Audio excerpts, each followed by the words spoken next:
श्लोक 5 एवं श्लोक 6 अध्याय 17।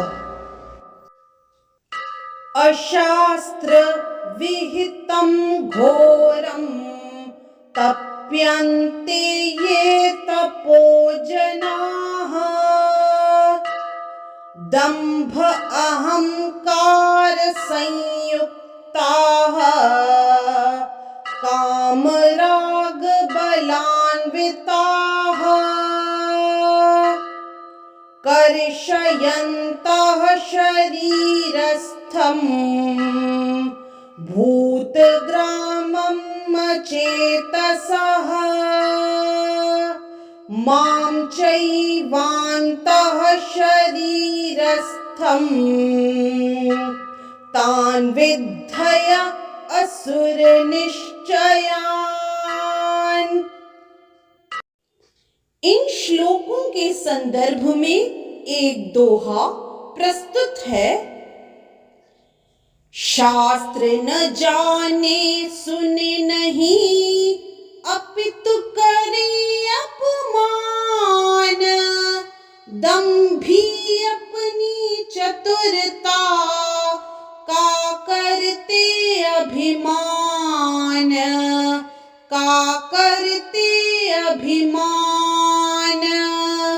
भोगों में तल्लीनति संग्रह में आसक्ति हठ बल पूर्वक तप करे लक्ष्य भोग की प्राप्ति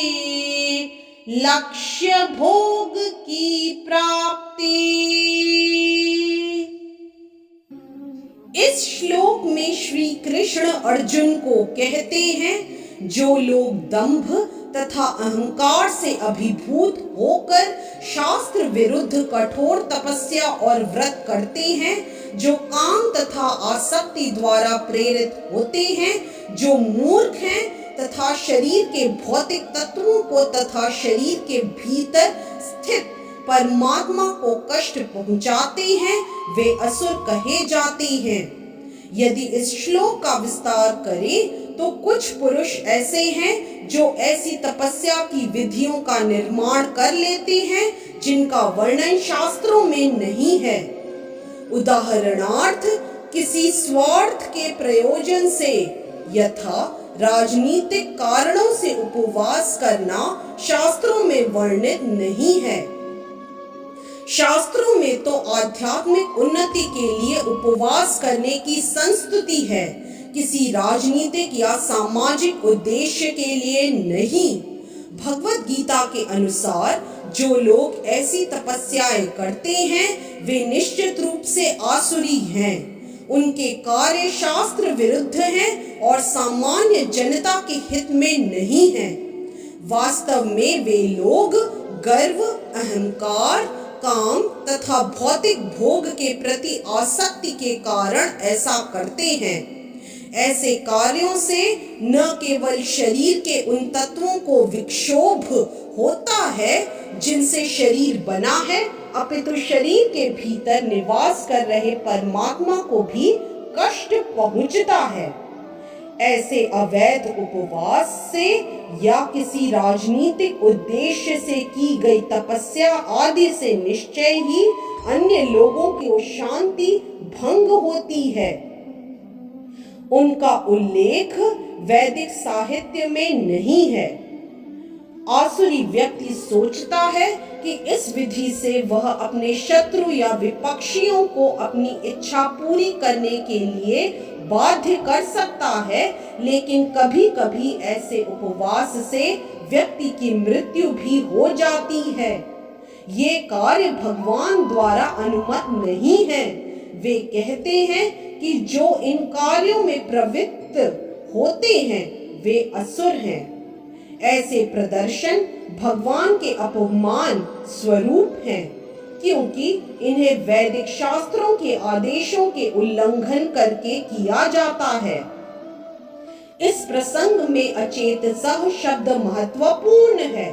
सामान्य मानसिक स्थिति वाले पुरुषों को शास्त्रों के आदेशों का पालन करना चाहिए।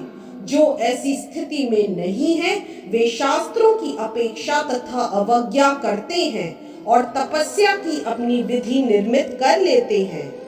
मनुष्य को सदैव आसुरी लोगों की चरम परिणति को स्मरण करना चाहिए, जैसा कि पिछले अध्याय में वर्णन किया गया है।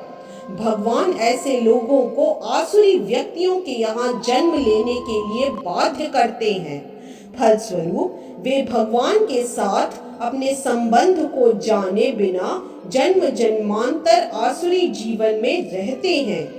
किंतु यदि ऐसे व्यक्ति इतने भाग्यशाली हुए कि कोई गुरु उनका मार्गदर्शन करके उन्हें वैदिक ज्ञान के मार्ग पर ले जा सके, तो वे इस भव बंधन से छूटकर अंततोगत्वा परम गति को प्राप्त होते हैं।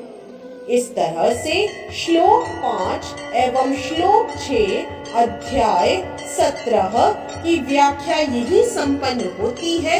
हरे कृष्ण। यदि आज का वीडियो आपको पसंद आया तो कृपया लाइक, सब्सक्राइब, कमेंट और शेयर करना न भूलें। चैनल का नाम है मिस्टिक फेथ।